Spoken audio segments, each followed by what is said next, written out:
Hello everyone, আসসালামু আলাইকুম। কি অবস্থা, কেমন আছেন সবাই?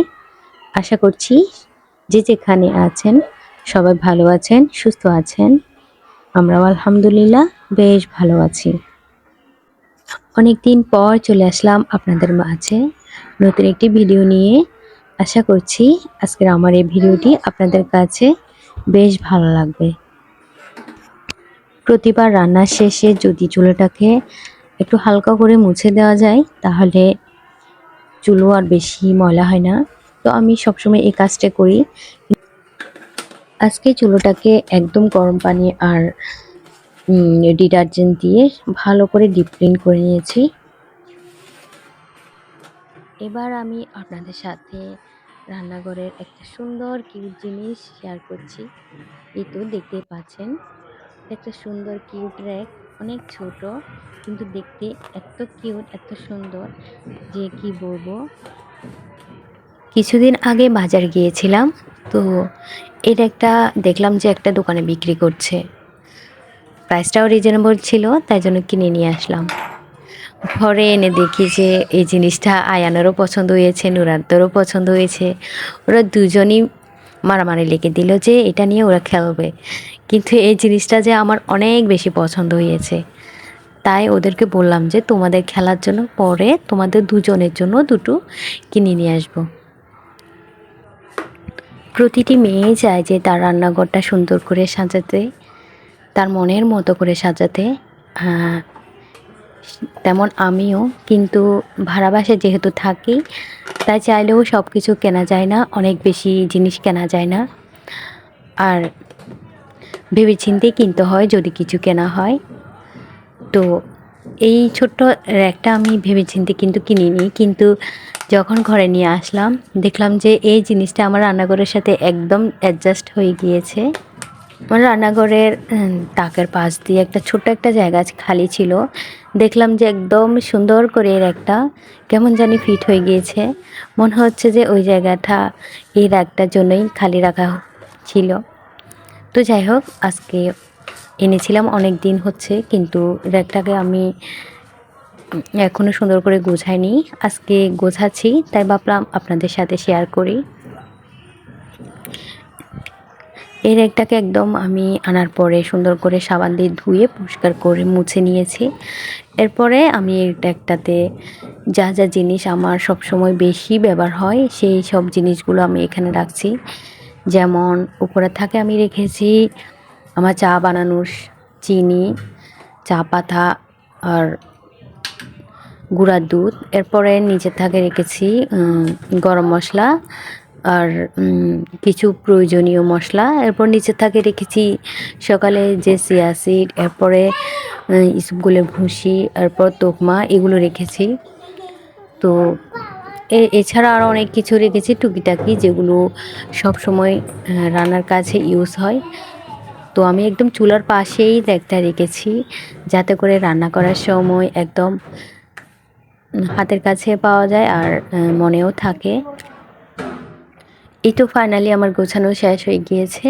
এই তো এরকম লাগছে দেখতে, মাশাআল্লাহ সুন্দরই লাগছে না? খুবই কিউট একটা জিনিস। আজকে রান্না তেমন একটা ছিল না, তাই জন্য টুকিটাকি রান্নাঘরে যে মোছার কাজটা ছিল, গোছানোর কাজটা ছিল, আজকে সকাল থেকে সেটাই করছি। কিন্তু আপনাদের সাথে সব কিছু শেয়ার করা পসিবল না, কারণ সব কিছু যদি ভিডিও করতে চাই তাহলে ভিডিওটা অনেক লম্বা হয়ে যায়। এইটাও এখন সন্ধ্যাবেলার একটা ভিডিও আপনাদের সাথে শেয়ার করছি। সন্ধ্যায় আমি নাস্তা বানাবো আজকে, দু ধরনের পাকোড়া বানাবো, মানে ঝাল তেলের নাস্তা বানাবো। একটা হচ্ছে বেগুনি আর একটা হচ্ছে ফুলকপির পকোড়া। শীতকাল তো এসেছে, অনেক দিন হয়েছে, কিন্তু এখনও ফুলকপির পকোড়াটা বানানো হয়নি। তো আজকে একদম টাটকা ছিল ফুলকপিটা, সেই জন্য আজকে চিন্তা করলাম যে ফুলকপির পকোড়াটা বানিয়ে ফেলে। তো এদিকে বেগুনি খেতে ইচ্ছে হচ্ছে, অনেক দিন হচ্ছে, কিন্তু আমার ছেলে মেয়ে বেগুনি তেমন একটা পছন্দ করে না, কিন্তু আমার অনেক বেশি ভালো লাগে। আজকে এরকম করতে করতে বেগুনটা আমার একদম বাসি হয়ে যাচ্ছিল, তাই জন্য আজকে বানিয়ে ফেলবো চিন্তা করলাম। এখন গরম পানির মধ্যে আমি একটু লবণ দিয়েছি, লবণ দিয়ে পানিটা ফুটলে এরপরে এর মধ্যে ফুলকপিটা দিয়ে দিব, দিয়ে আমি 70% এটা সেদ্ধ করে নিব। আর অন্যদিকে আমি ইয়াটা করে নিয়েছি, মানে বেসনটা গুলে নিয়েছি। আজকে বেসনের মধ্যে আমি চালের গুঁড়িও দিয়েছি। চালের গুঁড়ো আমার কাছে সবসময় থাকে না, তো ছিল যেহেতু এখন দিয়েছি।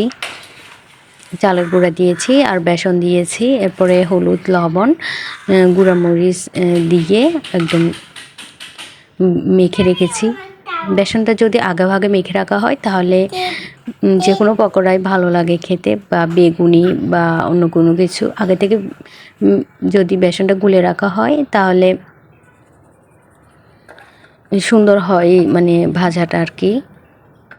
এই তো এদিকে আমার বেগুনির মধ্যে আমি সামান্য লবণ দিয়ে বেগুনিটা ভেজে ফেলবো।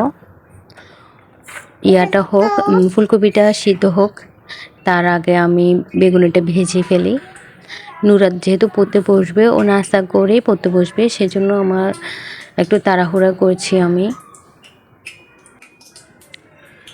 অনেকে মনে করেন যে ইউটিউবিং করাটা অনেক বেশি সহজ, যে ভিডিও করলেও দিয়ে দেয়, আসলে না। আপনারা নিশ্চয়ই বুঝতে পারছেন আমি অনেক দিন ধরে ভিডিও দিইনি। আসলে ভিডিও করা, ভিডিও এডিটিং করা, ভয়েস ওভার করা আমার কাছে অনেক ঝামেলার লাগে, অনেক কষ্টকর লাগে। জানি না কার কাছে কেমন লাগে, কিন্তু আমার কাছে অনেক কষ্টকর লাগে। তো একটু ব্যস্ততার মধ্যেই ছিলাম, তাই জন্য এতদিন ভিডিও দেইনি বা দিতে পারিনি। আসলে ইউটিউবিংটা আমার একটা শখের কাজ। আমি শখ করে ইউটিউবিং করি, ভিডিও করি, এডিট করি। তো যখন ভালো লাগে তখন করি, যখন সময় পাই, সুযোগ পাই তখনই করি। আমি কড়াইতে তেল কম দিয়েছি, কারণ বেশি তেল দিলে এগুলো পরবর্তীতে ব্যবহার করতে মানে পোড়া তেলের মতো হয়ে যায়। যদিও এগুলো মাছ ভাজা বা কোনো কিছু ভাজার কাজে ব্যবহার করা যায়। তো আমি কম কম করে করছি আর ভাজছি। আর যেহেতু বেগুনিগুলো আমি বড় বড় করে কেটেছি, তাই জন্য আমি কম কম করে 2-3টে করে দিচ্ছি। এই তো মাশাআল্লাহ খুবই সুন্দর হয়েছে বেগুনিগুলো, একদম অনেক সুন্দর হয়েছে দেখতে, একদম ফুলে উঠেছে। ও আচ্ছা, আমি বেসনের মধ্যে একটু বেকিং পাউডার দিয়েছিলাম। আমার একটা অভ্যাস কি, সেটা হচ্ছে আমি যখন কোনো কিছু বানাই তখন বানাতেই গরম গরম কয়েকটা খেয়ে ফেলি। তো আজকেও তেমন করছি, যে দেখতে পাচ্ছেন আমার হাতের মধ্যে বেসন এখনও লেগে আছে। আমার কাছে এরকম গরম গরম বেগুনি খেতে অনেক ভালো লাগে। রোজার সময় আমার তেমন একটা ভাজা পোড়া খাওয়া হয় না, কারণ আমার অনেক বেশি গ্যাস্ট্রিকের সমস্যা করে। তো রোজার মধ্যে আমি তেমন একটা ভাজা পোড়াগুলো করি না। তো অন্য সময় ভাজা পোড়াটা খাই। আমার বেশ বেগুনি বানানো শেষ, এখন ফুলকপির পাকোড়াটা করে নিচ্ছি সে একই সেম ব্যাটার মধ্যে।